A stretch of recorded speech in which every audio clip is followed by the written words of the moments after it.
Bismillahirrahmanirrahim. Assalamualaikum warahmatullahi wabarakatuh. Assalamualaikum warahmatullahi wabarakatuh. Innal hamdalillah nahmaduhu wa nasta'inu wa nastaghfir wa na'udzu billahi min sururi anfusina wa min sayyiati a'malina may yahdihillahu fala mudhillalah wa may yudlilhu fala hadiyalah. Asyhadu an la ilaha illallah wahdahu la syarikalah wa asyhadu anna Muhammadan abduhu wa rasuluhu la nabiyya ba'da. Puji syukur kembali kita panjatkan kehadirat Allah Subhanahu wa taala yang telah memudahkan langkah kita untuk hari ini berjumpa dalam kajian rutin kita bersama dua dai berbagi di Sisha TV. Kami mengucapkan terima kasih kepada Bapak-bapak Majelis Duduk dan juga para jamaah Zoomiyah yang hari ini mengikuti via Zoom di tempat masing-masing. Semoga Allah memberikan keberkahan kepada kita semua. Salawat serta salam juga kita sampaikan kepada manusia paripurna yang menjadi contoh teladan buat kita semua, yang membawa risalah Islam kepada kita, sehingga pada hari ini kita bisa merasakan nikmatnya iman dan Islam di hati kita. Baginda Nabi besar Muhammad Sallallahu Alaihi Wasallam. Hari ini kita akan mengangkat tema yang merupakan hal yang sangat mendasar, fondasi dalam beragama. Ya, kita mengangkat tentang tauhid. Nah, namun judul panjangnya itu adalah tauhid dan penyimpangannya di sepanjang zaman. Nah, ketika kita berbicara tauhid, ya, apa nanti akan kita gali? Apakah peranan atau apakah nabi dan rasul sebelum Rasulullah SAW juga membawakan ajaran tauhid, ya, kepada atau di saat atau di zamannya kepada umatnya. Nah, ini yang akan kita gali nanti bersama dengan guru kita.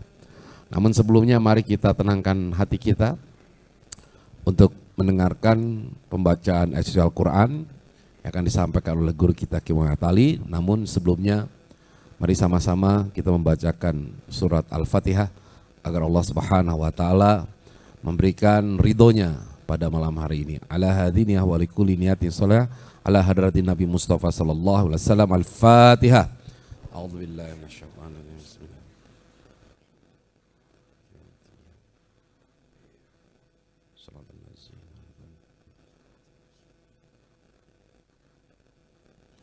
Ya, silakan. Bismillahirrahmanirrahim. Assalamualaikum warahmatullahi wabarakatuh.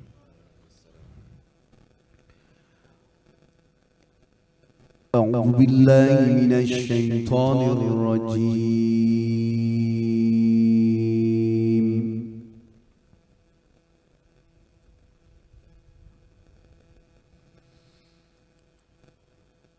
بسم الله الرحمن الرحيم.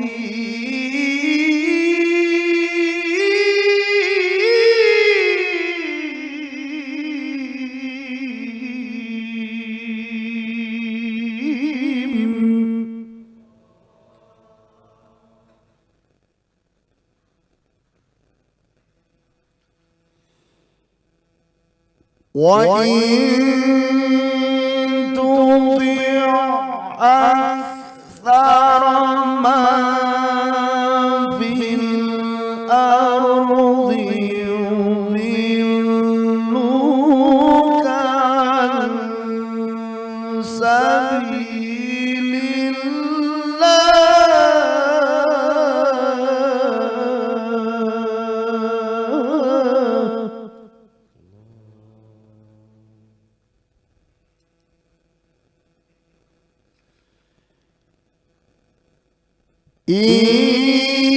يَتَّبِعُونَ إِلَّا الظَّنَّ وَإِنْ هُمْ إِلَّا يَخْرُصُونَ.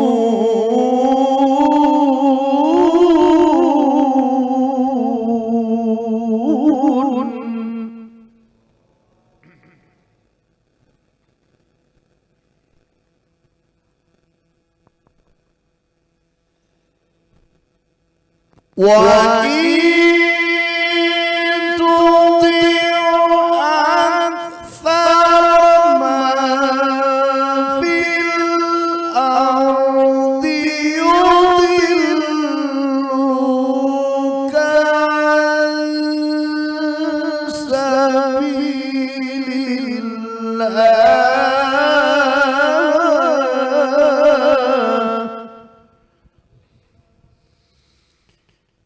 إن يتبعون إلا الظن إن يتبعون إلا الظن وإن هم إلا يخرصون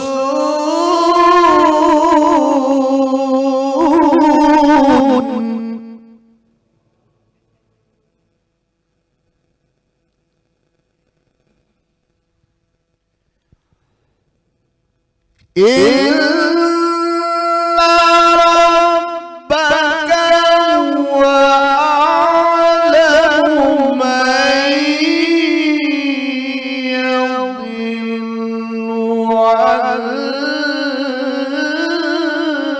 سبيله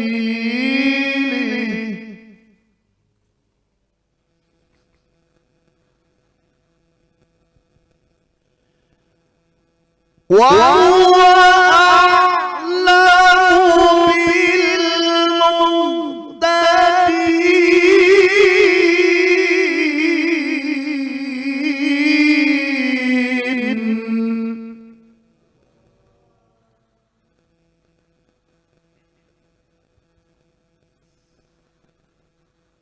بالمهتدين إن ربك هو أعلم من يضل عن سبيله وهو أعلم بالمهتدين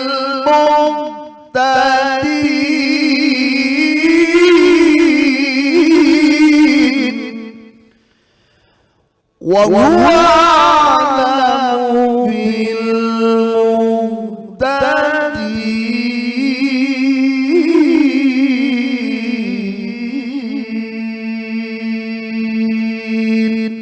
صدق الله العظيم Sadaqallahul azim wa sadaqa rasulun nabiyyun wa nahnu ala dzalika minasyahidin wa syakirin walhamdulillahi rabbil alamin. Baiklah Bapak Ibu yang dimuliakan Allah, bicara mengenai tauhid, biasanya kita selalu mengkaitkan dengan kalimat tauhid. Kalimat tauhid yang kita ketahui adalah dua kalimat syahadat. Asyhadu an la ilaha illallah wa asyhadu anna Muhammadur Rasulullah. Nah, ketika kita menyampaikan ataupun ya mengetahui, memahami bahwa tauhid itu terkait dengan kalimat tauhid tadi, bagaimana dengan tauhid yang ada, yang diajarkan oleh nabi-nabi sebelum Rasulullah Sallallahu Alaihi Wasallam, dan bagaimana kemudian kalimat tauhid yang ada di masa Nabi sebelum Rasulullah. Apakah kalimat tauhidnya juga direndengkan dengan wa asyhadu anna Muhammadar Rasulullah? Nah, ini adalah hal yang perlu kita pahami lebih dulu sebenarnya, karena Allah Subhanahu wa taala mengutus Rasulullah sallallahu alaihi wasallam, ya, apalagi pada saat periode Mekah, adalah untuk menegakkan tauhid, hanya menyembah kepada Allah. Nah, ketika bicara tauhid, ya, kalau kita perhatikan gitu ya, sebagai sebuah misi kerasulan dan kenabian yang tidak hanya ada pada misinya Rasulullah, ya, berarti kita yakin bahwa semuanya itu memiliki sebuah ajaran yang sama. Nah, kenapa kemudian sampai terjadi penyimpangan dan kapan dimulainya penyimpangan tersebut? Sehingga muncullah keyakinan-keyakinan atau sesembahan selain kepada Allah. Di zaman Rasulullah juga, ya kan sesembahan selain Allah itu sudah ada gitu. Ya kita tahu orang-orang Quraisy orang-orang Quraisy itu memiliki yang namanya berhala-berhala yang dia sembah, yang banyak berada di sekitar Ka'bah. Ada 360 berhala, baik yang ukurannya besar sampai ukuran-ukuran yang kecil. Nah, ketika sampai di zaman Rasulullah ternyata sudah ada proses, sudah ada penyimpangan. Ya, dan ketika kita meyakini bahwa tauhid ini disampaikan oleh nabi-nabi sebelumnya, pertanyaan kita, kenapa kok bisa belok begitu? Kenapa muncul sesembahan lain yang ada? Jadi seolah-olah ini Rasulullah ini memiliki misi juga membereskan kembali keyakinan ketauhidan. Dan tauhid ini menjadi hal yang penting karena kalau kita melihat juga di dalam kitab Fadilah Amal yang biasa disampaikan kepada teman-teman di jamaah tablik, yang pertama itu li'ila likamatillah, menegakkan kalimat Allah, la ilaha illallah. Nah, ini yang perlu kita pahami lebih dalam, bagaimana memahami tauhid dan apa tauhid itu dan bagaimana memahaminya. Begitu. Nah, saya kira kayaknya sekarang agak berat ya kajiannya malam ini. Membuat agak berpikir gitu. Tapi nggak apa, sekali-sekali kan harus juga dengan hal yang seperti ini. Karena sebenarnya ini adalah bagian dari fondasi yang perlu kita pegang. Ya ketika orang tauhidnya lurus, maka kehidupannya akan selamat. Nah tentunya kita pengen ya untuk menegakkan kalimat Allah, meluruskan tauhid kita sehingga kehidupan kita pun akan terselamatkan. Baik, saya kira langsung aja kita akan mendengarkan ya pemaparan dari guru kita Ki Muhayyad Ali. Silakan Ki. Bismillahirrahmanirrahim. Rabbi shrah li sadri wa yassir li amri wahlul 'uqdatam min lisani yafqahu qawli. Assalamualaikum warahmatullahi wabarakatuh. Alhamdulillahi hamdan wassalatu wassalamu ala rasulillahi salatan wa salaman may yahdihillah fala mudhillalah wa may yudlilhu fala hadiyalah.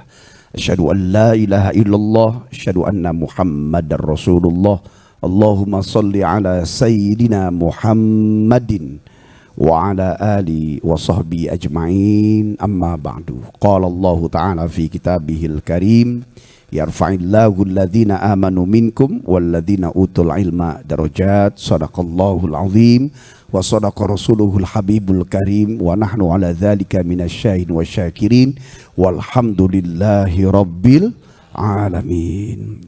Yang saya cintai segenap jamaah sekalian, bapak-bapak majelis kopi uduk dimanapun berada, yang belum hadir malam ini mudah-mudahan segera hadir, dan yang tampak tidak hanya di dalam ruangan, bahkan di belakang ya juga setengahnya ya.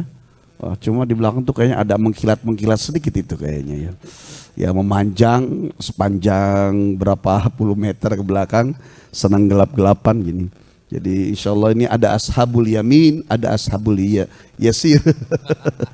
Ya, tidak lupa semua jamaah Zoomia, dua dai berbagi dimanapun berada, bapak-bapak ibu sekalian, terima kasih sudah bergabung dan ikut mensyiarkan.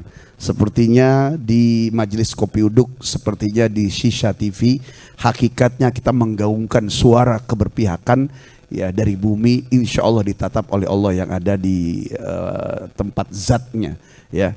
Mudah-mudahan semua kita yang hadir saat ini senantiasa diberkahi dan diberikan hidayah oleh Allah, amin. Bapak sekalian hadirin yang dirahmati Allah, tema kita nih biasanya kalau ngomong tauhid ada yang memahami secara batin, meyakini bahwa Allah mengurusi. Tapi akan kita kumpas, kita bahas malam ini bicara tentang secara fisik yang menggantung ya. Jadi bahwa tauhid ini adalah kembali kepada mengesahkan Allah, tidak menduakannya, dan menjadikan Allah adalah satu-satunya sesembahan, lahir dan batin, jiwa dan raga, luar dalam gitu. Nah, sebenarnya Allah itu menurunkan agama itu sebenarnya cuma satu. Ya, innamad dinu wahid. Sesungguhnya agama itu satu. Bahkan ditegaskan dalam Al-Quran surah Al-Ma'idah ayat 48 dan surah Ali Imran ayat 19. Mudah saja bagiku kalian kujadikan satu umat. Mudah. Terus untuk apa? Kulihat dan kubuat kalian tidak menjadi satu umat. Supaya satu dan lainnya menjadi ujian. Kalau semuanya lurus-lurus aja sesuai dengan sutradara dan skenario Allah, satu umat Islam aja. Terus apa perjuangan tiba-tiba kok ada surga, ada neraka?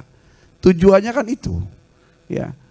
Dari mulai Nabi Adam alaihissalam, syariatnya itu tadi. Kalau bicara syarat, asyhadu alla ilaha illallah wa asyhadu anna Adama Rasulullah, dan semua sama. Ya, kalau Nabi Nuh, asyhadu alla ilaha illallah wa asyhadu anna Nuhan Rasulullah. Ya. Sampai kepada Nabi Isa. Nabi Isa juga begitu. Asyhadu alla ilaha illallah wa asyhadu anna Isa Rasulullah. Ya. Ada sebagian ulama menyebut wa asyhadu anna Isa ruhullah. Nah, ini wallahu a'lam bishawab. Sampai kepada Sayyidina Muhammadin sallallahu alaihi wasallam, asyhadu alla ilaha illallah wa asyhadu anna Muhammadar Rasulullah. Jadi semuanya agama satu. Baik itu Nabi Idris, Nabi Nuh.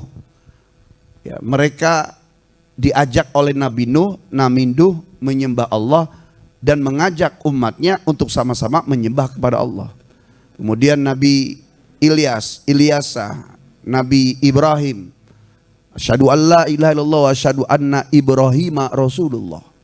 Sampai kepada Nabi yang terakhir, khatamil anbiya wal mursalin, Nabi besar Muhammad sallallahu alaihi wasallam. Ya, sesuai dengan kalimatnya, wa ma khalaqtul jinna wal insa illa liya'budun, dalam surah Az-Zariyat ayat 56 juga arahnya adalah yang dimaui oleh Allah, yang berkiblat dengan hukum Allah. Ya, bukan sesuatu yang dikarang oleh manusia. Dulu saya memahami bahwa ada agama samawi, ada agama ardi. Agama samawi waktu kecil saya mempelajari Islam, Nasrani, Yahudi. Kemudian agama ardinya seperti Hindu, Buddha, atau Konghucu, kemudian kepercayaan dan semisalnya lah. Ternyata setelah dipelajari literasi sejarah ke atas, semuanya Islam kok. Ya. Innamad dinu wahid, dan semuanya mengarah kepada Allah Subhanahu wa taala, penyembahannya. Hanya syariatnya saja yang berbeda. Nabi Isa agamanya Islam, syariatnya Injil. Nabi Musa agamanya Islam, syariatnya Taurat. Nabi siapa lagi? Ibrahim agamanya Islam. Ya. Yang dikenal dengan Hanifiyah, Hanifan muslimah. Ya, sebelum Rasulullah datang, khususnya di masa Nabi Ibrahim, ya, itu dikenal dengan agama Hanif. Hanifiyah juga sama. Dia membersihkan dari sesuatu. Hanifiyah adalah agama yang menolak penyembahan berhala, itu Hanifiyah. Bahkan disebutkan Nabi Ibrahim adalah nabi yang paling kencang dalam kisah bagaimana memberikan pelajaran kepada seorang raja yang namanya Raja Namruz. Gitu. Jadi Nabi ini agamanya Islam, syariatnya Injil. Nabi Daud syariatnya Islam, ya, agamanya Islam, syariatnya Zabur. Jadi dulu itu agamanya semua Islam, syariatnya sesuai dengan nama kitabnya, Injil, Zabur, Taurat. Nabi Muhammad sallallahu alaihi wasallam agamanya Islam, syariatnya Islam. Ya, jadi ada suku dan agama yang berbeda-beda, seperti dijelaskan. Sukunya Batak agama Islam, sukunya Bugis agamanya Islam. Pas giliran Yahudi, ya, sukunya Yahudi agamanya Yahudi. Padahal baik Yahudi atau Nasrani, kalau melihat daripada sejarah dan literasinya itu bukan sebuah nama agama, tapi sebuah kelompok. Ya, khususnya pada Apostel Al-Hawariyun, murid-murid terdekat atau sahabat-sahabatnya Nabi Isa ketika ditanya, aku bagaimana berjuang kalau tidak ada yang membantuku? Siapa di antara kalian menjadi penolong agama Allah? Kemudian Apustel Al-Hawariyun yang 12 orang itu, nahnu ansarullah. Kamilah penolong agama Allah. Nah, Ansor itu sama dengan Nasron, Nasrani. Maka akhirnya menjadi kelompok besar. Ajaran dengan nama Nasrani menjadi kelompok besar. Kemudian yang sampai kepada kita adalah nama kelompok itu Nasrani. Padahal agamanya Islam. Terus, nah penyimpangannya dari dulu adalah karena sebab Allah itu tidak terlihat. Apalagi orang-orang Yahudi yang mereka menolak sesuatu yang tidak terlihat. Dan menjadikan akalnya sebagai Tuhannya. Padahal mereka sendiri pun kalau suruh menggambarkan akalnya nggak bisa juga. Akal mana sih? Ya itu kalau yang digambarkan putih kemudian lonjong begitu itu kan otak. Akal tidak di situ.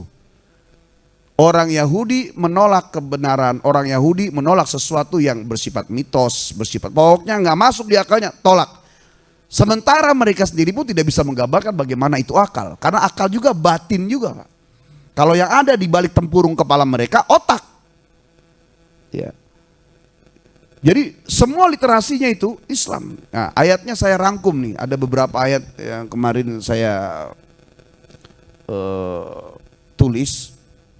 Dalam Al-Maidah ayat 48, kemudian ini saya banyak ya saya sebut. Al-Anbiya ayat 48. Ali Imran ayat 67, Yunus ayat 72, Al-Baqarah 127, 128, Al-Baqarah 132, ya, Yusuf 101, An-Naml 30, 31, surat Yunus 84, Ali Imran 52, surat Jin ayat 14. Jadi ini baru sebagian saya cuplik, kalau tulis banyak sekali. Ternyata di situ menjelaskan bahwa sesungguhnya Allah menurunkan hukum kebenaran itu dengan nama Islam hanya dengan syariat yang berbeda-beda. Contoh, kenapa di zaman Nabi Adam nggak ada itu syariat hukum pernikahan?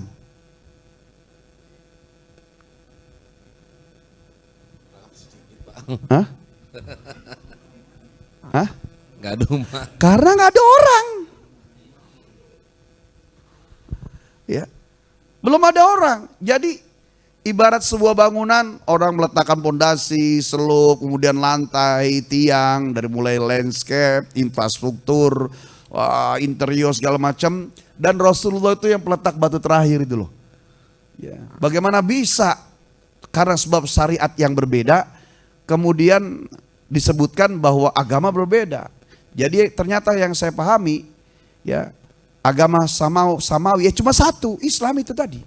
Kemudian ditegaskan oleh Allah dalam surah Al-Imran ayat 19. Inna dina indallahil Islam. Sesungguhnya agama di sisi Allah adalah Islam. Saya dulu menerjemahkan bahwa sesungguhnya agama yang diridhoi oleh Allah adalah Islam.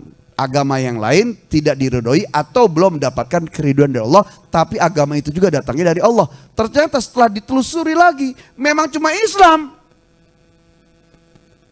Ini kalau dibuka di umum nih, wah ngajak berantem nih. Iya, wah ini nggak bener nih, ekstrim nih. Wah. Iya, ini pemahaman tauhid. Ya, hanya saja jangankan kepada mereka yang masih merasa beribadah dengan agamanya, apakah Nasrani, Yahudi, ya, jangankan kepada mereka, sampai pada orang yang tidak beragama saja kita tetap harus punya akhlak. Menangnya orang Islam adalah dengan keyakinan yang hebat kepada Allah. Menyebutkan bahwa innamad dinu wahid, sesungguhnya agama satu. Inna dina indallahi Islam, agama yang diridhoi Allah adalah Islam. Tetap jangankan kepada manusia, kepada binatang, kepada makhluk, kepada hewan, kepada alam saja kita harus berakhlak sehingga tidak menyakiti mereka. Kalaupun kita kajian di dalam, meskipun nanti jadi YouTube keluar, tinggal bagaimana. Karena apa? Benar sekalipun kita menyampaikan yang hak, tetap akan salah di mata orang yang tidak mencintai Allah. Gitu. Ya. Maka saya sampaikan, tauhid harus diluruskan dulu. Sesungguhnya agama itu satu.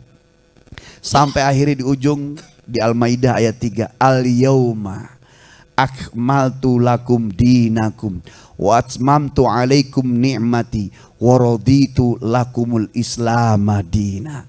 Hari ini, itu ayat keluar turun 2 minggu sebelum Rasulullah wafat. setelah haji haji wada, hari ini telah kusempurnakan agamamu dan telah kupenuhi semua nikmatmu dan aku meridhoi Islam sebagai agamamu. Dulu menyangka yang lain ada, tapi yang ridhoi ini. Ternyata setelah telisuri lagi, ya, literasi sejarahnya, literaturnya, emang ini perjalanannya Islam. Terus dengan syariat yang berbeda-beda, dengan cara yang berbeda-beda sesuai dengan kebutuhan umatnya.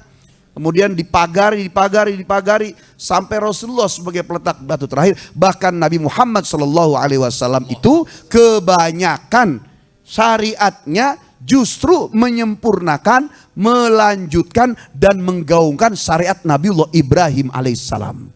Dan itu tercatat ketika orang menyempurnakan rukun Islam yang kelima dengan berhaji. Dari mulai orang melaksanakan wukuf, Nabi Ibrahim. Kemudian tawaf ifadah, Nabi Ibrahim. Mabit di Musdalifah. Kemudian tawaf ifadah, kemudian umrohnya, kemudian sa'inya, kemudian tahlul, kemudian mabit di Mina, ya, jumroh ula, jumroh wusta, jumroh aqobah. Itu syariat Nabi Ibrahim. Pertanda bahwa sejarah itu bersambung.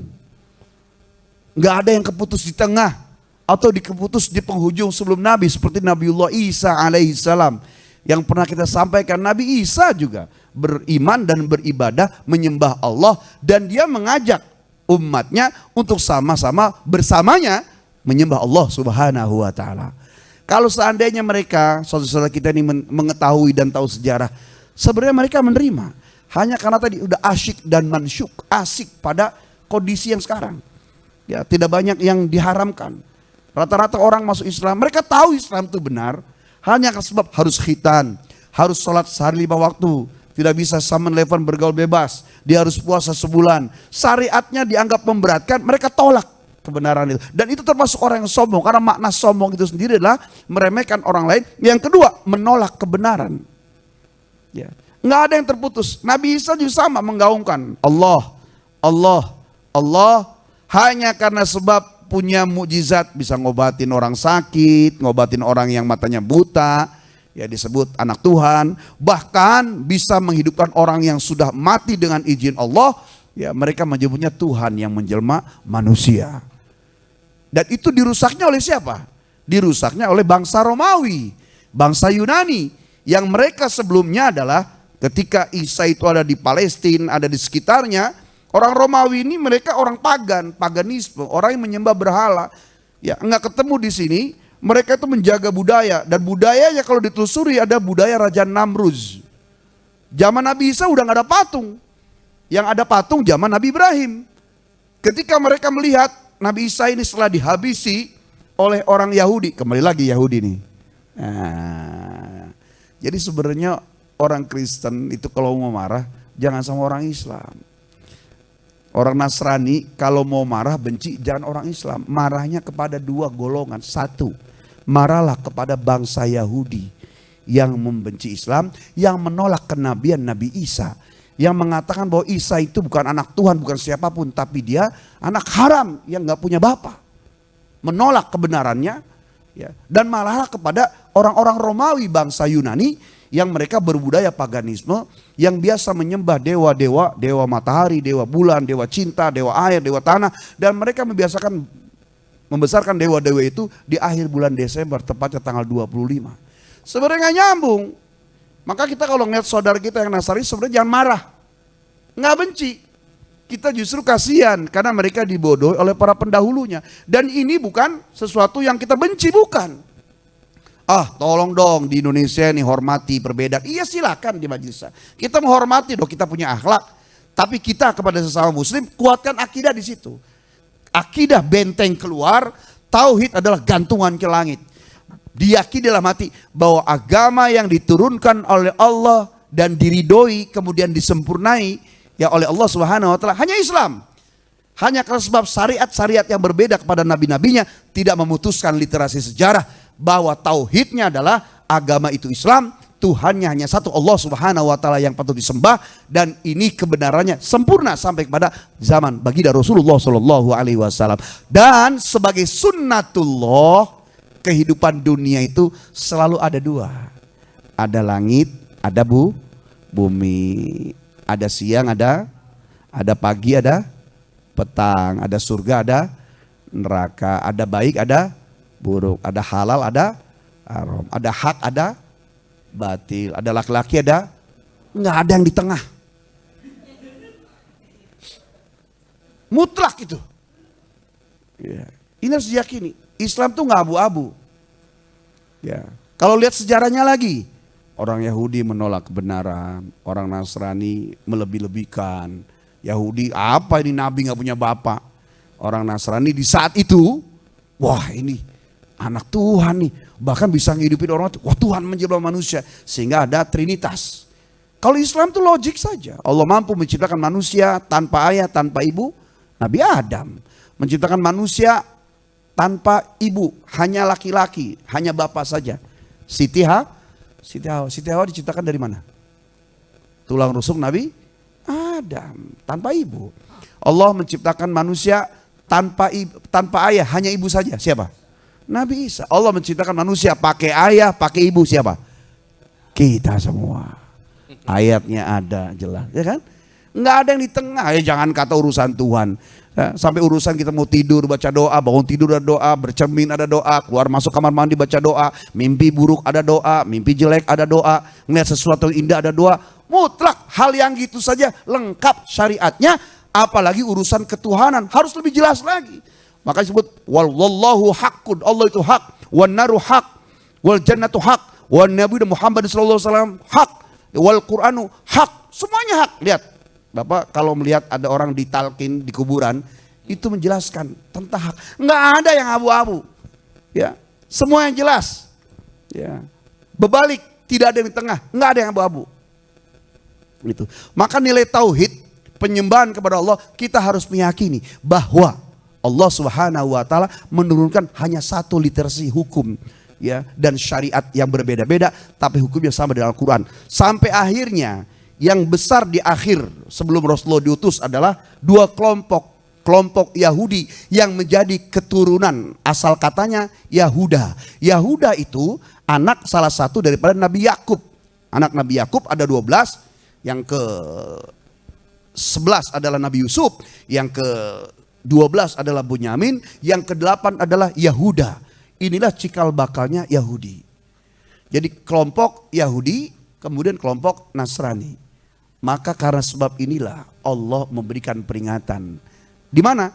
Di dalam surah Al-Fatihah ayat yang terakhir, ayat yang ke-7.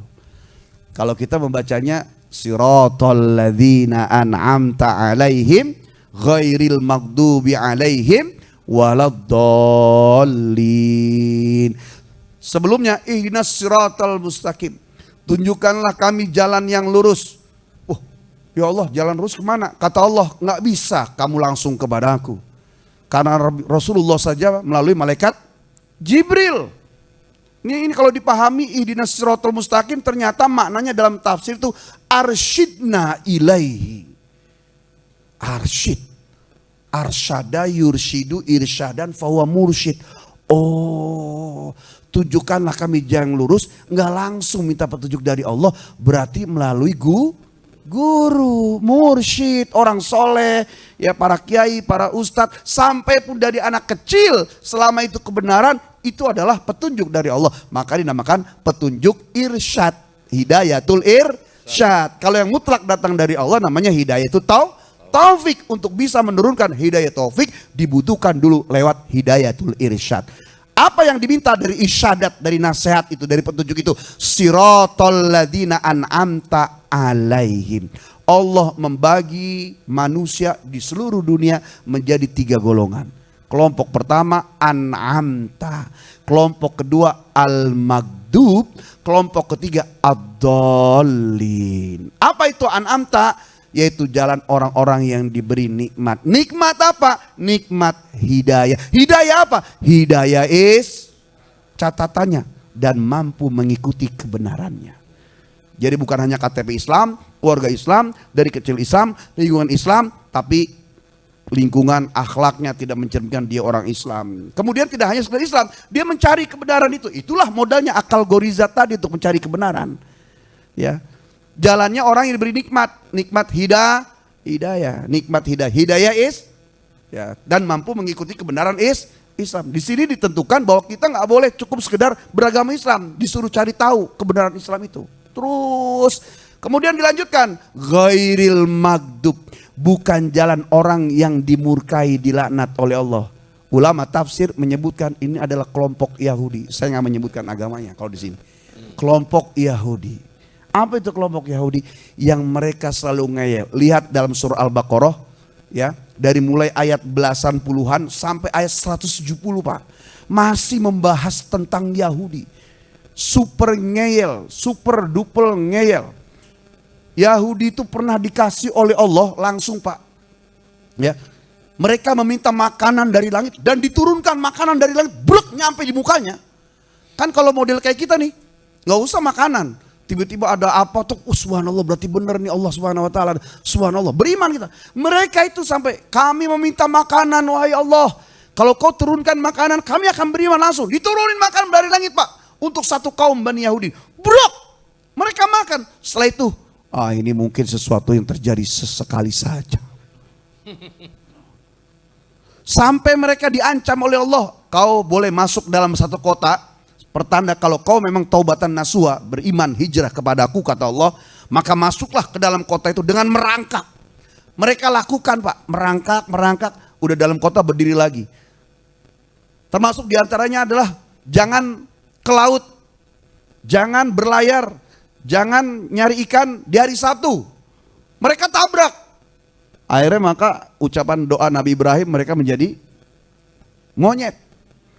Jadi berulang-ulang dari dulu memang begitu.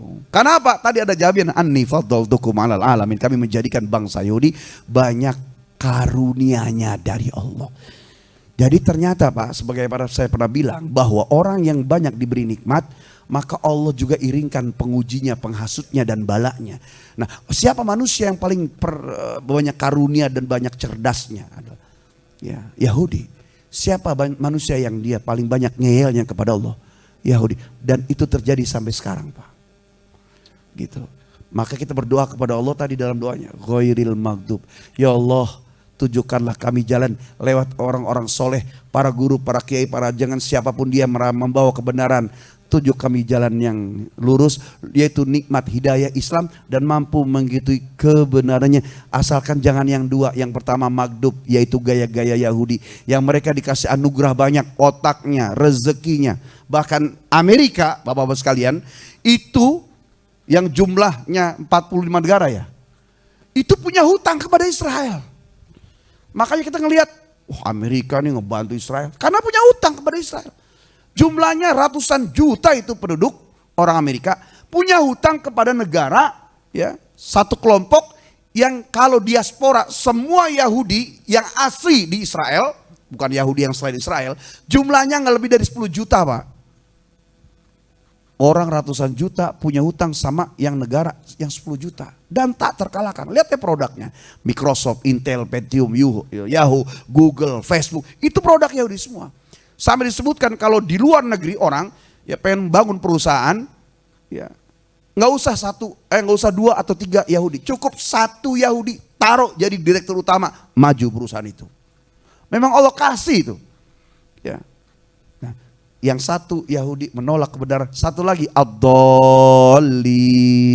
Pemirsa dimanapun berada, ini adalah bentuk daripada hak kebenaran. Saya sama kulil haqqo walau kana murran, sampaikan yang benar meskipun pahit. Termasuk di antaranya ad-dallin ini ulama menyebut adalah kelompok Nasrani. Saya nggak menyebutkan agama Nasrani. Kelompok Nasrani, kelompok orang-orang yang memang dulu pernah berbaiat akan menolong agama Allah. Mereka pencetus kelompok orang, contoh di majelis ini. Ada grup spiritual reading, benar. Ada grup pengajian malam Senin, benar. Gurunya siapa nih? Contohlah saya. Ya, tetapi ketika semua berjalan, semuanya sama-sama bawa ya gurunya, misalnya Ustadz Mohai, di bawah majelis MKU, majelis kopi uduk, nggak ada yang berubah. Nah, dulu itu Nabi Isa menggaungkan, aku nabi kalian, dan kita berjuang membela agama Allah. Terus siapa yang mau nolong nih? Kami, ya wahai Nabi Isa. Kami wahai guru kami. Nah, ketika mereka beraklamasi, nahnu ansarullah, kelompok Nasrani, kemudian besar banyak pengikutnya, siap menolong menyebarkan agama Allah dengan manajemen yang bagus. Yang 12 orang tadi pencetus disikat oleh orang Israel. Nabi Isanya katanya disalib. Ya, dalam kisah kalau baca di Google tuh, Yudas Iskariot pemimpin mereka diserupakan dengan Nabi Isa, dikatakan mitos, tidak ada dalilnya. Padahal dalam kitab-kitab tafsir disebut memang benar dijadikan seperti itu. Nah, yang besar adalah nama kelompok Nasraninya. Kemudian orang-orangnya hilang, dimasukilah oleh budaya pagan. Selesai sudah. Terputus, diacak-acak ajaran Nasrani, ajaran Nabi Isa, ya, terputus. Abad 2, 3, 4, 5, semua syariat Nabi Isa dengan syariat Injilnya dirusak oleh dua kelompok. Kelompok Yahudi, kelompok pagan daripada Romawi Yunani. Maka datanglah baginda Rasulullah SAW di abad ke-6, ya, dalam rangka tidak hanya mengoreksi, memberi contoh akhlak yang sempurna, tapi juga memberi koreksi atas ajaran Nabi Isa yang sudah dirusak oleh orang-orang tadi. Maka tadi ayatnya dibaca, wa in tuti aktsara man fil ardi yudillukan sabillah. Jika kau mengikuti kebanyakan orang seperti kelompok-kelompok Nasrani atau Yahudi saat itu yang memang jumlahnya banyak, ya, kalian akan tersesat dari jalan Allah karena mereka itu hanya menduga-duga dalam syariatnya dan bicaranya hanya dusta. Dan inilah Quran yang menyebutkan. Alhamdulillah. Masya Allah. Ini baru tauhid. Belum penyimpangannya. Ya, ini kita nih kuliah 3 SKS tadi itu. Jadi memang sudah paslah menjadi doktor. Dan apa, insya Allah provokator. Nah, jadi gini Pak, kalau kita bicara tentang ilmu keilmuan ya, yang disampaikan oleh guru kita ini semacam stadium general gitu. Stadium general itu adalah sebuah pandangan keilmuan yang menyeluruh. Ya, walaupun temanya itu satu tentang tauhid. Ya kan, tapi kemudian karena keluasan ilmu, maka tauhid tadi itu dipaparkan mulai dari bagaimana Allah itu menciptakan atau menugaskan para nabi-nabi tadi, kemudian para nabi dan rasul itu masing-masing memiliki tugas, kemudian kita juga mendengarkan bagaimana kemudian terjadi penyimpangan-penyimpangan, dan juga dijelaskan tadi ya tentang agama-agama yang ada. Dan satu hal yang sekarang perlu kita revisi adalah, jadi sebenarnya tidak ada yang namanya agama samawi, ya Islam sudah selesai gitu. Jadi agama-agama yang disebutkan itu yang tadi guru kita sampaikan dalam konteksnya adalah kelompok.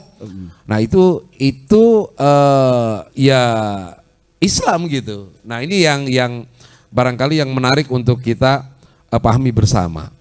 Nah kalau kita melihat benang merahnya, ternyata ya penyimpangan-penyimpangan yang terbesar itu ini sebenarnya dilakukan oleh kelompok yang namanya Yahudi tadi ya. Orang kelompok Yahudi. Nah pertanyaannya adalah, kan penyimpangan ini tidak hanya terjadi pada saat munculnya kaum yang dinamakan Yahudi. Artinya sebelum itu juga sudah terjadi penyimpangan. Nah yang menarik adalah Bapak Ibu yang dirahmati Allah, ketika kaum-kaum yang sebelumnya, ya kaum Nabi Nuh, kaum Nabi Lut, kaum Nabi apa lagi? Samud. Itu ketika terjadi penyimpangan yang terkait dengan ketauhidan, maka Allah Subhanahu wa taala tidak segan-segan untuk apa coba? Menghilangkan yang namanya kaum tadi di atas muka bumi. Nah, yang uniknya adalah ternyata kaum Yahudi ya, bangsa Israel ini tetap dalam tanda petik Allah pelihara, bahasanya gitu, boleh ya? Dijaga, maksud keberadaannya. Dibiarkan. Nah, kenapa kemudian tidak sama saja diperlakukan seperti umat-umat yang lain? Diratakan begitu. Ya kenapa Allah tidak melakukan hal yang sama terhadap mereka? Karena sudah jelas-jelas bahwa apa yang dilakukan ini sebenarnya sebuah pengulangan terhadap apa yang pernah dilakukan oleh umat-umat sebelumnya yang menyimpang. Ya, dan keras betul gitu. Ketika menyimpang terhadap tauhid, selesai. Menyimpang terhadap tauhid, habis. Nah, tapi ternyata orang-orang Yahudi ya tetap ada sampai saat ini. Dan bahkan ya apa yang dilakukan itu ya di satu sisi tadi kalau kita bicara mengenai kelompok tadi ya ghairul maghdubi gitu ya. Dan ini kan tadi ini kan disebut dengan Yahudi gitu loh. Dan ternyata ya kelompok Nasrani pun itu tidak terlepas dari pengaruh Yahudi juga. Ya. Nah, ada satu hal yang menarik Gimo. Kalaulah orang Yahudi ini memang bukan kalaulah, orang Yahudi ini adalah orang yang memiliki sebuah kepintaran yang sangat luar biasa. Kita melihat banyak para ilmuwan ya yang sekarang yang kita tahu ketika dia menggunakan logikanya, ketika dia menggunakan akalnya untuk menggali sesuatu, untuk memahami fenomena alam, ya, maka ujung-ujungnya dia akan mendapatkan yang namanya tauhid tadi. Dia akan mendapatkan bahwa semua ini ternyata ada yang membangun, yang membuatnya. Dan mereka takjub. Ya kayak model apa tuh sebutlah kayak Zakusto yang menemukan air yang tidak bercampur. Apalagi coba yang kita tahu tuh para apa namanya penemu-penemu gitu. Yang kemudian juga yang menemukan kebenaran Ramses, ya kan, pembenaran bahwa ini betul nih Firaun karena dilihat di bedah di paru-parunya itu ada air. Nah, ketika dia menggunakan akal, ya dengan kepintarannya justru dia mendapatkan ketauhidan. Nah, kenapa nih orang Bani Israel gitu ya, orang yang pinter, ya ketika dia menggunakan kepintarannya kok malah jauh dan bahkan melawan. Nah ini sebenarnya agak confused gitu, absurd. Oke. Sebenarnya mereka sama-sama menggunakan dua tadi yang dimaksud. Cuma yang satu dicari, ini sebenarnya siapa sih yang sudah membuat dan menciptakan. Yang satu dipakai pinter untuk mencari kebenaran itu. Batinnya bermain, hatinya bermain, jiwanya bermain, akal bermain. Kemudian saling mensinkron. Ujung-ujungnya adalah dia mencari kebenaran itu sampai kemanapun. Jadi hidayah irsyadnya dicari, kemudian hidayah taufiknya Allah berikan. Karena di luar sana juga rata-rata yang melihat Islam itu rata-rata orang yang memang cerdas, pintar, kemudian menggunakan. Nah orang Israel, Yahudi ini, mereka menggunakan akal, tapi bukan untuk mencari kebenaran. Mereka menggunakan akal, kepintarannya untuk mencari kenikmatan dunia. Saya pengen tahu sebenarnya orang Yahudi itu sadar nggak sih bahwa ada kekuatan Allah gitu? Pernah ngobrol nggak sama orang Yahudi? Saya dulu pernah sedikit mau jadi. Gak, maksudnya jadi penasaran sih sebenarnya gitu. Jadi gini, kenapa kaum yang lain menyimpang sikat, kaum yang lain menyimpan sikat, menyimpang lagi sikat gitu. Kenapa Yahudi kan nggak dihabisi? Kenapa? Yang lain itu ya mereka benar-benar menyimpang menyembah selain Allah. Baik itu kaum Lut segala macam menyimpang selain Allah, menyimpang kepada syariat-syariat Allah. Yahudi itu mereka tidak mengakui Allah meskipun mereka itu tahu, tetapi mereka tidak menduakan Allah dalam sesembahan. Coba ulang lagi Pak. Nah, saya ulang. Ya, saya ulang. Pelan-pelan. Ya. Perlu kita zoom baru lagi nggak? Ya. Saya memperhatikan gini Pak, dosa kemusyrikan itu Allah balas dengan musibah besar. Tsunami, longsor, gunung meletus, kemudian gempa bumi. Seperti ada sedekah laut, tsunami, sedekah gunung meletus, kemudian sedekah sawah, sedekah tanah, ada longsor, ada bencana, ada gempa segala macam. Nah kemudian yang kedua, kalau dosanya itu karena, saya ulangi pertama, dosa yang pertama, kalau dosa itu ditimbulkan karena musyrikan, Allah tampakkan, aku tidak mau diduakan, bloger tsunami. Tapi kalau dosa itu karena kesombongan, ada manusia sombong, loh Allah menyebutkan dalam hadis qudsi, at-takaburu ridai, faman takabbaru faqad naza'a ridai. Sombong itu selendangku, siapa manusia sombong, dia pakai selendangku, aku marah murka. Maka Allah kalau melihat ada manusia yang sombong, ya merasa besar, Allah kecilkan dia dengan sesuatu yang kecil. Raja Namrud sombong, dia menolak kebenaran, ya selain dia juga menjadikan ada Tuhan selain Allah dengan sesembahan, dia juga menolak kebenaran tadi. Maka dihancurkan kesombongan itu dengan lalat masuk telinga dan masuk hidungnya, mati dia. Sekarang ada COVID, corona, kecil atau besar makhluknya? Kecil, berarti ada apa? Ada kesombongan. Kenapa orang Yahudi mereka itu tidak dihabiskan? Karena dosanya bukan kemusyrikan, tapi menolak kebenaran. Kemudian tidak menggantikan sesembahan itu. Ini menarik nih sebenarnya. Satu itu. Ya. Apa perlu dilanjutin dulu? Yang kedua. Oh iya, bolehlah. Nanti Kenapa kita tanya Yahudi lagi. diabadikan? Bukan dipelihara, dibiarkan hidup. Untuk menjelaskan bahwa Al-Quran itu hak.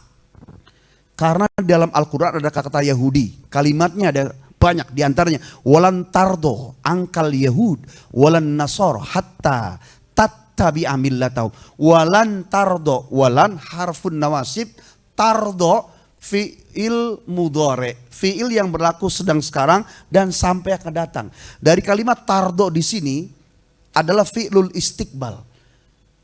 Kata kerja yang berlaku dari saat itu adanya orang Yahudi sampai mustakbal, kira-kira sampai kiamat. Artinya Yahudi ini sudah dijamin oleh Allah akan ada sampai kiamat. Kalau Qur'annya mengabadikan Yahudi akan ada sampai kiamat, kemudian ternyata Yahudinya dibasmi, berarti Al-Quran tidak hak. Maka adanya Yahudi sampai kiamat menjelaskan bahwa Al-Quran itu benar. Itu yang kedua. Yang ketiga, ya. Kalau Yahudi dihabisi oleh Allah, ini nih yang menarik. Kau masuk surga pakai apa? Gitu loh. Kalau engkau melihat Yahudi, Nasrani kan banyak, agama lain banyak. Yahudi cuma 10 juta loh, asli suku Yahudinya. Yang beragama Yahudi mungkin dari negara lain banyak, tapi yang asli suku Yahudi dan keturunannya hanya 10 juta. Kalau mau Allah mau tuh tinggal cetik sekali selesai. Kenapa dibiarkan gitu? Ya. Kemudian ada ucapan seorang guru, kau mau masuk surga pakai apa? Dari sini sebuah peringatan buat kita Pak Tadkiro, bahwa ternyata kita diminta oleh Allah untuk menampakkan keberpihakan atas musuh Yahudi gitu loh. Karena mereka meskipun jumlahnya sedikit, tapi mereka membahayakan dunia. Amerika yang negaranya besar saja disetirnya oleh siapa? Yahudi. Kalau mereka itu melihat sejarah, harusnya mereka marah bahwa ajaran Nasrani ini justru dirusaknya oleh Bani Israel. Nabi Isa diturunkan kepada umatnya Bani Israel. Nabi Isa juga lah yang diingkari oleh umatnya Bani Israel. Ditolak kenabiannya, katanya disalib, muridnya dibunuh, kemudian pengikutnya dibombardir, disiksa, dikejar-kejar. Karena sebab mereka lah lengang ajaran Nabi Isa, datang orang-orang pagan dari Romawi Yunani masuk merusak. Jadi kalau boleh dibilang justru yang merusak dan mencampuri syariat Nabi Isa adalah orang pagan. Kenapa mereka masuk? Karena dibuat lengang, nggak ada yang berdakwah. Oleh umatnya Nabi Isa ditolak sampai akhirnya stuck semua, nggak ada pemimpin, ada kitab, ada umat, tapi nggak ada pemimpin, stuck selama 1 abad. Masuklah orang pagan, mencampuri ajaran Nasrani, ajaran Nabi Isa, kemudian budaya mereka dibawa. Jadi kalau melihat sejarah harusnya orang Nasrani itu marahnya sama 2 kelompok tadi gitu loh. Iya. Iya. Karena itulah kehebatan propaganda dari Yahudi. Artinya proses propaganda ini itu sudah berjalan sejak dulu. Bagaimana kemudian fakta yang sebenarnya itu dibalik sehingga seolah-olah ya bangsa atau kaum Yahudi dan Nasrani itu musuh bersamanya adalah Islam. Dibuat seperti itu gitu. Iya. Di framing kayak begitu. Nah, dibuat bias supaya iya, nggak fokus kepada mereka. Tapi luar biasa juga kita kan, salah satu untuk menguji kekompakan kita itu karena adanya Yahudi juga gitu. Iya. Jadi musibatu qaumin farhatun inda qaumin akhar. Iya. Terkadang dengan adanya begitu juga membuat kita jadi bersatu. Iya. Ya. Terus gini Kimo, yang tadi menarik itu gini, tadi kan sempat disampaikan nih sama Kimo bahwa kesalahan atau dosa orang Yahudi itu bukan kesyirikan. Berarti kalau bukan kesyirikan, yang dia sembah Allah dong. Kalau bicara Tauratnya ya, bicara Tauratnya, bahwa mereka membaca dalam kitab Taurat itu disebutkan satu mengarah kepada Allah Subhanahu wa taala. Kemudian mereka juga membaca ada kalimat Ahmad Muhammad dalam kitab Taurat itu. Hanya ketika dijelaskan dalam surah Al-Baqarah dari mulai ayat 143, 145 kalau nggak salah ya.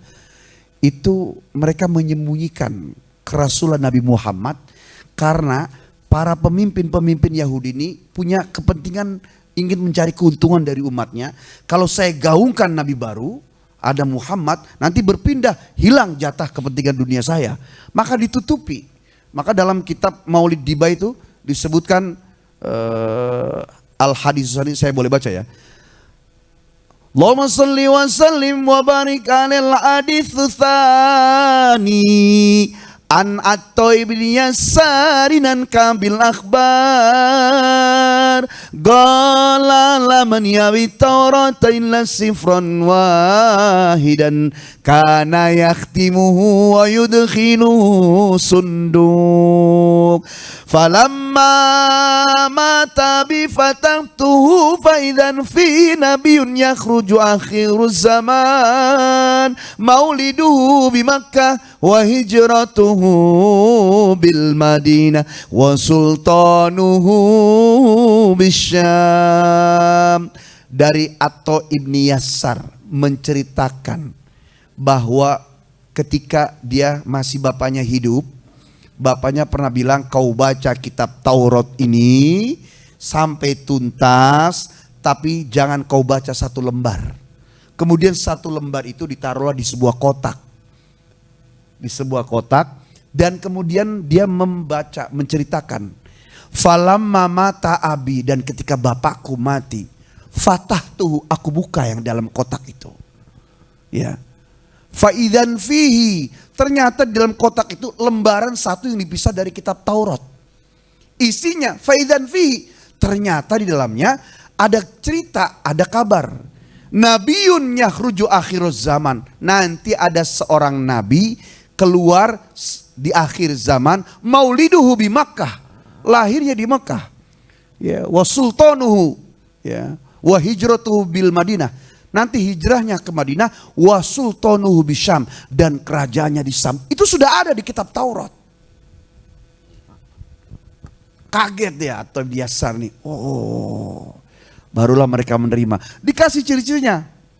Ya, wa yattasiru syaru ala wasati, yang diceritakan Nabi di sisi rambutnya terbelah tengah, gitu. Kemudian diceritakan kisah-kisahnya, ada daging sebesar telur burung puyuh di pundak mengarah ke dada, yang ditumbuhi oleh bulu-bulu halus berwarna merah kecoklat-kecoklatan, sebesar daging itu sebesar telur burung puyuh. Itulah yang ditemukan oleh pendeta Bahirah, pendeta Yahudi. Mahi, apa itu? Tanda kenabian dari Allah Subhanahu wa taala. Jadi literasi sejarahnya Taurat ya sampai ke Zabur, kemudian sampai kepada Nabi Isa dengan Injilnya, itu selalu menceritakan, kalau boleh ditulis di ujung kitab mereka itu ada tulisan to be continued to the Al-Qur'an, to be continued to the Muhammad sallallahu alaihi wasallam. Gitu. Nah, kenapa bisa menyimpang? Kepentingan daripada pemimpin kelompok. Kalau saya alihkan kemari, hilang jatah dunia saya, hilang setoran-setoran, wah bahaya, ditutup itulah. Gitu. Demikian Pak. Kok Anda memandang saya demikian gitu? Seru ya. Iya, tapi tadi belum menjawab itu. Kalau begitu agama apa Yahudi yang tadi bicara bukan dosa syirik, artinya dia tetap percaya sama Allah juga. Dia mereka menyembah Allah. Mereka menyembah Allah. Tapi syariatnya dirubah. Kan kalau bicara kemusyrikan, meskipun sebenarnya, kenapa Allah memberikan itu musibah besar, mengguncang bumi, habis disikat itu, ketika Allah diduakan. Yahudi ini kisah di awalnya, dia tidak menduakan Allah, dia meyakini Allah Tuhannya, cuma syariatnya dirubah gitu loh. Artinya sampai sekarang kalau kita melihat dia misalkan ibadah di tembok ratapan, itu yang dia yakini Allah juga? Tidak sekarang, dulu. Oh, kalau yang sekarang? Sekarang tidak. Mereka sudah merubah syariat. Enggak, maksud yang diyakini ketika menyembah tembok ratapan itu apa kira-kira? Ya, wallahu a'lam bishawab. Mungkin mereka menjadikan seperti Ka'bah. Ya, kalau di dalam syariatnya kan sebenarnya jadi contoh gini. Mereka meyakini adanya Allah sebagaimana kelompok Nasrani, mereka meyakini adanya Tuhan Allah. Tapi ditambahin. Ada Tuhan Roh sama Tuhan Yesus. 3. Nah, mereka Yahudi meyakini adanya Allah, tapi mereka meyakini bahwa Uzair itu anak Allah gitu loh. Syariatnya ada yang dirubah gitu. Luar biasa ya. Kita kadang-kala berpikir kan, kok bisa begitu sih gitu ya. Iya. Sementara Allahnya innallaha ala kulli syai'in qadir. Allah Maha mampu. Ayatnya tadi dibaca tuh. Iya. Kami bisa saja membuat umat ketika di bumi turun menjadi satu umat, kemudian bareng-bareng ke surga. Terus neraka itu untuk apa? Gitu. Sampai umatnya Nabi Musa pernah nanya, wahai Nabi Musa alaihissalam, untuk apa sih Allah menciptakan neraka? Sekejam itukah itu neraka? Cukupkah Allah menciptakan surga saja? Untuk apa? Kan Allah juga Maha Pengasih, Maha Penyayang. Kita diminta untuk memaafkan. Kenapa Allah sekejam dan sadis itu sampai neraka? Apa jawabanmu wahai Musa? Nabi Musa bertanya kepada Allah, wahai Musa, aku tidak akan menjawabmu, tapi cukuplah aku beri perintah kepadamu, kalian tanamlah jagung. Tanam jagung, ya, ayo umatku, ada perintah tanam jagung. Oh, tanamlah. 3 bulan dipanen, Pak. Dipanen, jagungnya dipilihin. Nabi Musa cuma memperhatikan aja, dipilihin. Kemudian yang bonggol-bonggol tadi segala macam, tiba-tiba oleh umatnya Nabi Musa tuh dikumpulin terus dibakar. Nabi Musa nanya, kenapa dibakar? Untuk apa lagi? Kan sudah ada jagungnya itu dipilihin. Ini tinggal dibakar. Kenapa emang Musa? Begitulah kenapa Allah menciptakan neraka. Jagungnya dipilih, sisanya dibuang. Yang baik-baik yang pilihan masuk surga, sisanya masuk neraka gitu. Iya, iya. Ya, kalau kita perhatikan kan memang artinya agama ini kan terkait dengan dogmatisme. Iya enggak? Nah, jadi kalau kita perhatikan ya, kaum Yahudi atau Nasrani, ya kan umat-umat itu juga mengalami yang namanya doktrin dan dogma. Nah, kita juga demikian. Kita mendapatkan doktrin bahwa agama Islam adalah ya agama yang ridhoi Allah gitu. Nah, perbedaannya apa sih doktrin kita ya dengan doktrin yang diyakini oleh orang-orang yang dengan sesuai dengan keyakinan agamanya itu? Iya, dasar utamanya ya, jangankan masih merasa ada Tuhan. Ya, sampai pun tidak merasa ada Tuhan pun, seperti ateis yang mereka meyakini tidak ada Tuhan. Hebatnya Allah adalah sangat menghargai keyakinan hambanya, karena manusia itu juga bagian penciptaannya gitu. Maka sampai keluar la ikraha fiddin. Jangan ada paksaan dalam beragama, karena aku masih menghargai keyakinan manusia, sebab manusia masih produk aku. Ketika di dunia Allah menghargai semua keyakinan. Sampai saya suka menyebutkan, melakukan kesalahan dengan keyakinan itu masih lebih baik daripada melakukan kebenaran tapi dengan keraguan-raguan. Ini quote saya ya. Kok begitu Ustaz? Iya. Melakukan kesalahan dengan keyakinan lebih baik. Sepertinya dia salah melakukan, tapi dia yakin. Nah, yakinnya itu membawa serta Allah. Ketimbang dia melakukan kebenaran tapi ragu. Sepertinya kebenaran dia lakukan, tapi kok ragu-ragu. Sepertinya menghilangkan Allah gitu loh. Yang bagus adalah melakukan kebenaran, kebaikan dengan keyakinan itu loh. Jadi Allah aja menghargai keyakinan itu. Terus apa bedanya doktrin dan keyakinan? Doktrin itu kan sebab ada cetakan-cetakannya. Sementara sebelum didoktrin, sebelum orang tuh menerima tentang bagaimana diajarkan, orang punya ada keyakinan sendiri Pak. Kayak bapak-bapak nih, ada sebagian udah diajarin sama gurunya. Tapi saya sih sebenarnya menghormati guru saya. Cuma saya nggak begitu yakin dengan yang satu ajar ini, karena keyakinan saya kok saya merasa cocoknya di A di sini ya. Kemudian gurunya mendengar, oh ya sudah, saya menghargai perbedaan keyakinan gitu loh. Ya itulah yang disebut dengan akhlak. Nah Allah juga punya ya, fasilitas itu. Tapi jangan lupa tadi, ad-dunya sijnul mu'minin wa jannatul kafirin. Lagi-lagi konteks prinsip kehidupan dunia. Dunia itu penjara orang beriman dan surganya bagi orang yang ingkar kepada Allah. Orang di luar Islam kalau maksiat makin banyak duitnya Pak. Orang Islam yang ibadah ketika maksiat Allah rem. Bedanya di situ doang. Maka kalau Bapak pengen maksiat kemudian rezeki banyak, jangan jadi orang Islam. Wah, ini kalau dipotong segini nih mantep ini. Dipotong, diposting, cakep udah. Keren. Iya, Iya. jadi nah kesenangan kita tetap dikasih oleh Allah. Kebahagiaan kita tetap dikasih oleh Allah, tapi jangan full. Kenapa? Belum waktunya kita untuk bisa senang. Tapi kalau bahagia bisa nggak? Bisa. Senang nggak sepenuhnya Allah dikasih, tapi bahagia bisa dikasih.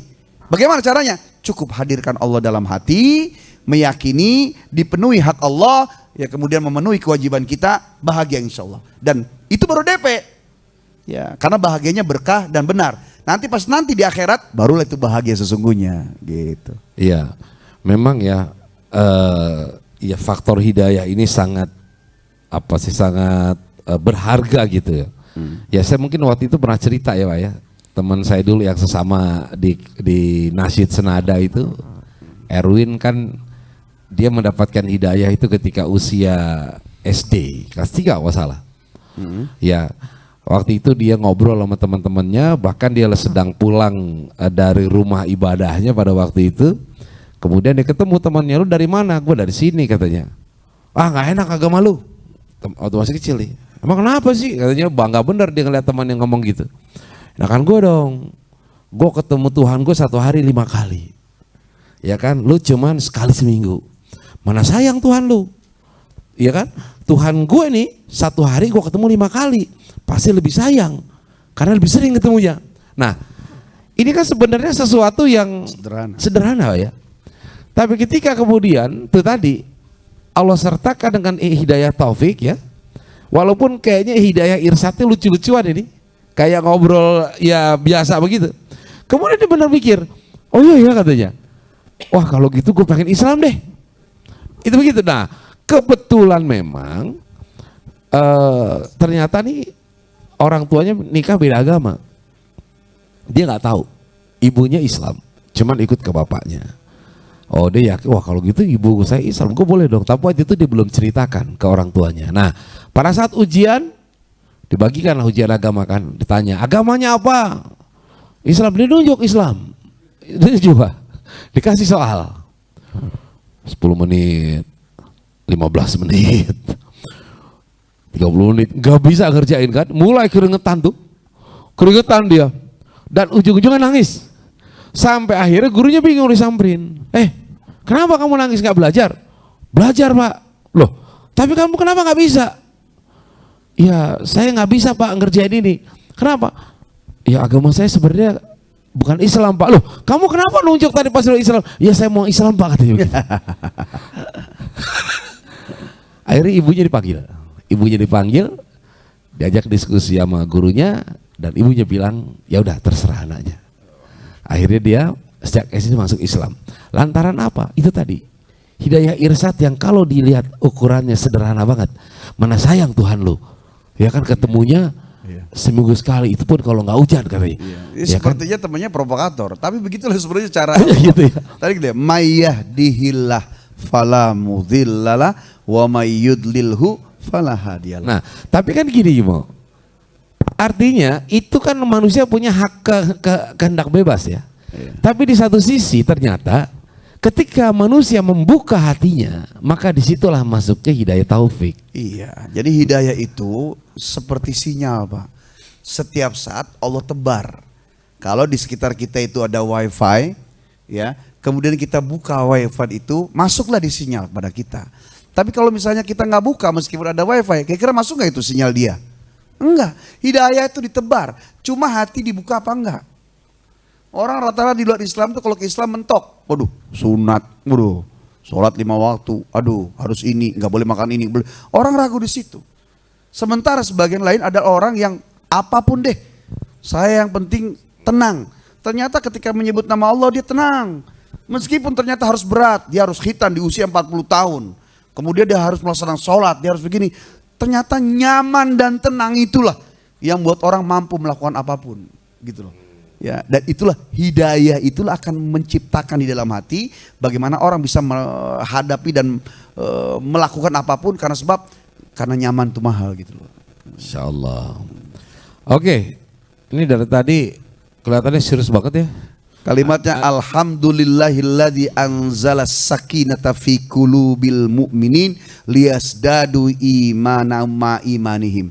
Alhamdulillahilladzi, segala puji bagi Allah yang anzala, menurunkan, as-sakinah, tenang dan nyaman, fi qulubil mu'minin, di hati orang beriman, liyasdadu imanan ma imanihim, supaya terus bertambah iman di antara mereka.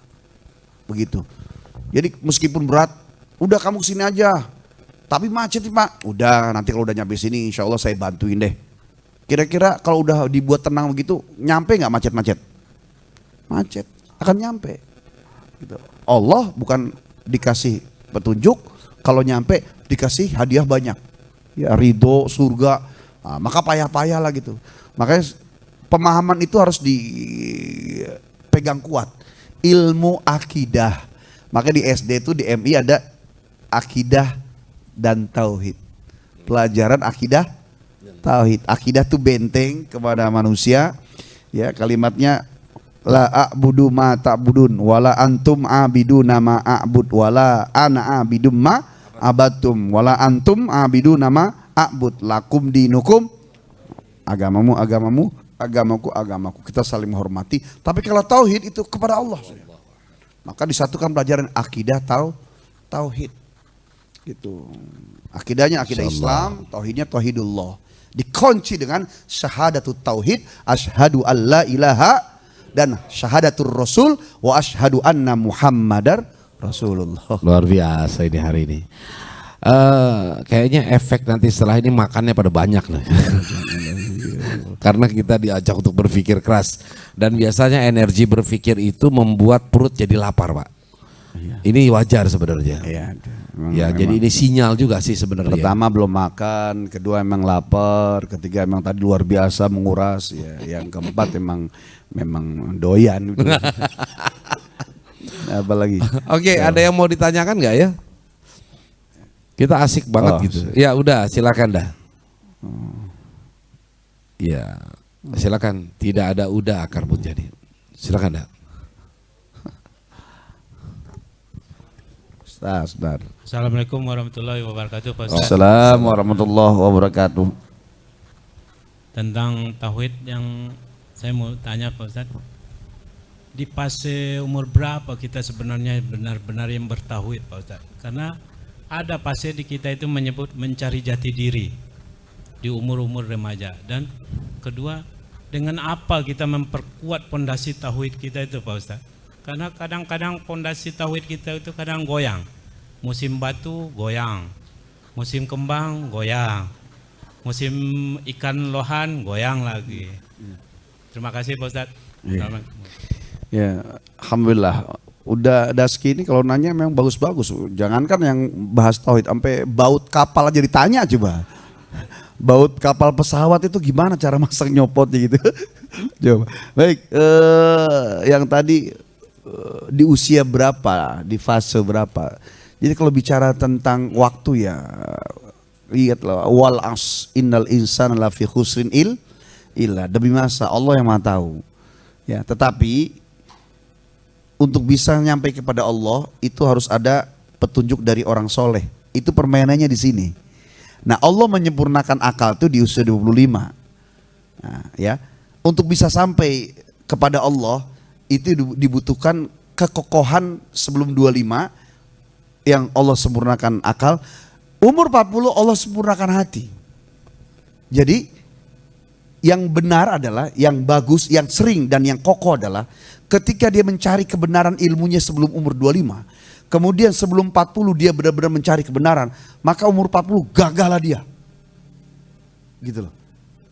Tapi kalau umur 25 itu belum dicari tahu kebenaran. Umur 40 tahun dia belum kokohkan iman Islamnya. Maka dari umur 40 sampai ke atas itu akan keras hatinya. Makanya saya salut, kagum kepada orangnya, tapi tidak akan pernah mengucapkan tasbih subhanallah kepada Allah yang masih bisa mendobrak kekerasan hati orang umur di atas 40 kok tiba-tiba dia memeluk Islam. Sementara dalam banyak kalimat disebutkan orang itu hidupnya bergantung umur 40. The life is beginning from 40. Umur 40 baik, maka baik sampai akhir hidupnya, 40 buruk, buruk sampai akhir hidupnya. Ternyata di usia 55 kok dia ternyata menerima Islam. Tidaklah kecuali memang Allah menghendaki dia kembali kepada Allah. Gitu loh. Ya. Jadi yang bagus ya kalau kalimat tadi mencari jati diri. Saya pernah menjelaskan anak remaja itu usia mencari jati diri, tapi itu bentuk pada fisik. Pengen apa ya, gaulnya gimana, kemudian juga pose-posenya, kemudian gestur dan urusan-urusan pergaulannya. Tapi kalau bicara ke dalam itu batasnya sebelum umur 25 itu mencari kebenaran Allah, batasnya 40 mengokohkan iman. Karena umur 40 itu sudah jaraknya nggak jauh dari 40 ke 63 itu sudah waktunya orang mengais mencari bekal setelah disempurnakan akal, kemudian disempurnakan hati. Ya. Jadi itu fasenya tuh. Terus yang kedua pertanyaan tentang apa tadi? Harus bagaimana menjaga akidah, menjaga tauhid. Ya. Disebutkan kalau julasa humul ulama wa khulata'us salihun. Ya, duduknya bersama ulama, ngumpulnya dengan orang soleh sudah. Karena kita nggak usah ngomong dan ulama guru itu nggak usah ngomong, duduk bareng aja itu. Ya, auranya sudah berbeda. Belum lagi ada nasihat, belum lagi, insya Allah jadi baik gitu loh. Ya, majlis ilmu sudah. Meskipun orang yang di majlis ada juga yang mengingkari kebenaran. Sampai disebutkan sebaik-baiknya tempat adalah masjid, seburuk-buruknya tempat adalah pasar. Tapi bisa terbalik. Ada orang di masjid nyolong, ada orang di pasar dia sedekah, bener nggak? Kembali kepada orangnya, buka hati nggak dia? Di masjid ternyata dia menjaga hati, terjaga. Di pasar dia menutup batin, pasti dia akan melakukan kejahatan. Sebaliknya di masjid ternyata dia menutup diri. Jangankan orang, ustadz diomongin, bener nggak? Iya. Ustadznya keren, subhanallah. Ustadznya jelek, amit-amit jabang bayi. Di pasar dia ternyata membuka hati, menerima hidayah sehingga dia bisa berbuat baik, kemudian juga enggak melakukan kejahatan. Jadi perbedaan dan tidak tertebak atau misteriusnya cara Allah bekerja itu semakin membuat kita tuh harus semakin mendekat kepada Allah. Jangan pakai logika. Saya bingung sama agama ini kok begitu ya? Kok Islam nggak nyampe saya kepada Islam, nggak ada yang nyambung dengan otak saya. Kemudian akhirnya sampai suatu saat ketika saya sakit di rumah sakit, saya melihat ada cahaya, sepertinya ini kebenaran yang saya datang. Kemudian paginya saya melihat ada nama yang berkaitan dengan Yesus. Ini mungkin tanda dari Tuhan bahwa saya harus meyakini tentang agama yang sekarang akan saya anut. Jadi main logika nggak bisa. Ya, kalau sudah urusan dunia leher ke atas. Kalau sudah urusnya bagaimana misteriusnya, bagaimana cara Allah bekerja, mainannya di dalam dada. Sebagaimana peristiwa-peristiwa tadi. Jadi, nah kita bisa kokoh menjaga akidah ketika bentengnya adalah duduknya dengan orang-orang baik. At-thayyibatu lit-thayyibin wa thayyibuna lit-thayyibat fama ulaika mubarrauna mimma yaqulun. Di awal kalimatnya dari ayat itu al-khabithatu lil-khabithin wal khabithuna lil-khabithat. Yang buruk dengan yang buruk. Orang yang buruk pasti akan ikut buruk dan dipengaruhi keburukan itu lebih cepat. Su'ul khuluqi yu'di. Buruk akhlak itu cepat nularnya. Saya pernah ngasih contoh. Ada 10 anak bergaul. Terus yang 9 itu kang kentut. Yang satu ini anaknya sopan luar biasa. Tiap ketemu berat brot. Tiap ketemu berat brot. Kata yang satu ini jorok banget sih Besok lagi jorok banget sih 2 minggu aja sering ketemu. Pas lagi asik-asiknya yang satu nih nggak pernah ketut yang sopan nih, lagi mau enak-enak tiba diketutin di depan makanannya, kesel dia. Besok pas kemudian angin lagi ngumpul di perut, yang satu ini akhirnya apa? Nih gua balas, akhirnya 10 orang tuh jadi sama. Tukang ketut, cepat itu. Tapi kalau kebaikan lama. Kenapa? Tidak hanya butuh untuk bisa niat membuka hati, tidak hanya butuh dia mencoba untuk niat lebih baik. Tapi dibutuhkan setelah niat baik, kalau Allah belum turunkan hidayah, belum nyampe dia kepada Allah. Jadi dimensi itu harus dicari. Dia bergerak, kakinya, kepalanya, dadanya, kemudian dikumpuli dengan orang-orang saleh, kemudian diberdoa kepada Allah sebagaimana doa yang pernah saya sampaikan. Ya Allah berikanlah aku cintamu. dan berikanlah aku cinta orang-orang yang mencintaimu. Dengan aku mencintai mereka yang mencintaimu, bertambah cintamu kepadaku, bertambah cintaku dan cinta mereka kepadamu, cintaku kepadamu. Gitu, bareng-bareng. Dan itu orang udah berusaha, kalau Allah nggak kasih hidayah, nggak nyampe itu. Ya. Dan semakin nggak masuk akal, semakin kita merasa kagum. Luar biasanya Allah, sangat mampu mengatur. Saya seperti pernah menyampaikan, dari 7 miliar manusia, mukanya nggak ada yang sama, meskipun kembar, pasti ada bedanya. Bayangkan, yang terlihat saja tidak dibuat sama, apalagi ujiannya pasti tidak akan sama. Kalaupun kasusnya ada yang sama, pasti muatannya berbeda. Kalau ujiannya saja dibuat tidak sama, bagaimana dengan rezekinya? Bagaimana dengan ujiannya? Bagaimana dengan jodohnya? Bagaimana dengan takdirnya? Bagaimana dengan nasibnya? Meskipun ada orang sama-sama kaya, kayanya berbeda. Semakin berbeda, semakin menampakkan, ini loh aku Tuhan. Laisa kamisli syai'un. Tidak ada yang bisa menyamai aku, maka sembahlah aku saja. Gitu. Insya Allah. Luar biasa ya.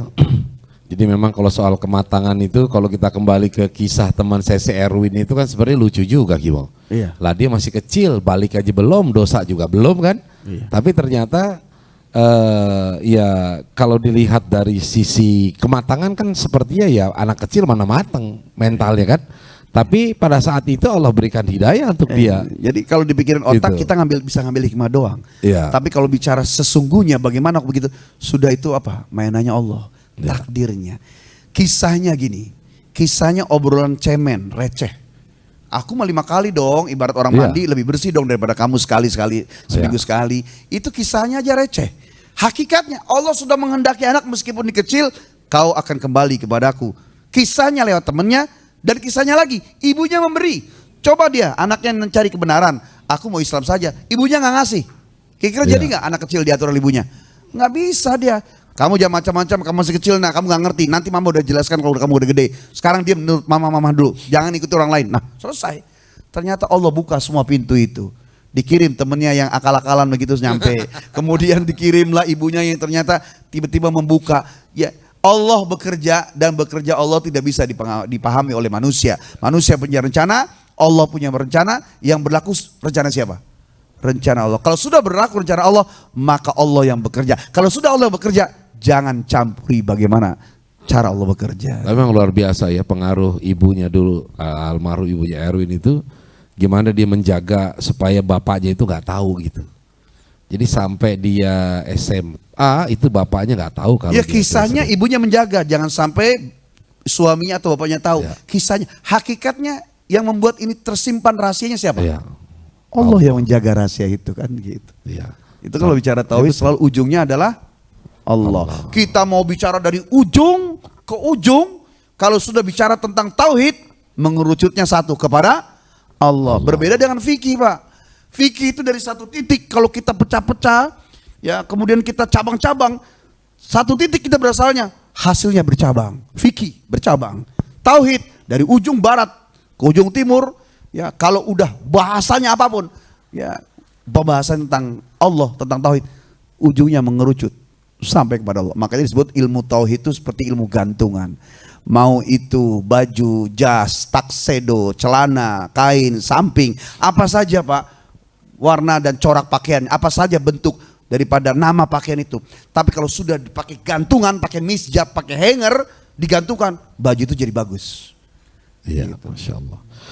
Baik, saya kira waktunya sudah jam jam 10. Jam 10 gimana? Oke. Kita tutup aja ya dengan doa. Silakan, dan saya yakin juga yang ada di jamaah Zumiyah ini ikut memperhatikan gitu ya. Alhamdulillah luar biasa kuliah kita pada malam hari ini. 3 SKS. Jadi mudah-mudahan minggu depan kita tambah lagi ya Pak dosen. Amin, amin. Baik, silakan. Kimo. Ya, sama kita tutup dengan munajat kepada Allah. Wa'afanna ya karim, astaghfirullahaladzim, falakal hamdu ya ma'bud. Allahumma salli ala sayyidina Muhammad wa ala ali sayyidina Muhammad. Allahumma anfa'na bima 'allamtana warzuqna ma yanfa'una. Allahumma zidna ilman nafi'a warzuqna fahman jaida. Allahumma faqqihna fid din wa 'alimat ta'wil. Ya Allah ya Rabbana, malam ini tema kami tentang Engkau. Malam ini judulnya tentang bagaimana terus mengerucut hati, jiwa, raga, batin, semuanya nyampe kepada Engkau. Berat rasanya ya Allah, karena sesuatu yang diyakini tak pernah dilihat oleh mata. Malam ini kami merasakan Engkau ada dalam hati kami ya Allah. Maka terus gantung ikat kami ya Allah. Wa'alik bainak, ikat kami ya Allah, gantung terus dengan nama-Mu, hanya Engkau ya Allah. Ya Allah ya Rabbana, bagaimanapun ada godaan ujian dari luar, semata kami manusia ini yang lemah, tidak pernah luput daripada dosa, khilaf, kesalahan. Biarkanlah Kau memberikan kesempatan kami untuk terus kembali. Bagaimanapun salah fisik kami, salah hati kami, salah jiwa kami. Jangan sampai semua kesalahan fisik itu, jangan semua kesalahan dan dosa-dosa itu membuat kami pudar meyakini bahwa Engkaulah tujuan serta daripada yang kami sebut sebagai tempat kami kembali. Yarji'u ilayya marji'ukum ilayya, tempat kembali kalian adalah aku, kata Engkau. Ya Allah ya Rabbana, dengan segala dosa dan maksiat, dosa yang bertumpuk-tumpuk, maksiat berlipat-lipat, dosa mata, telinga, tangan, kaki ya Allah, bagaimanapun itu hanya dosa, Kau masih mengampuni.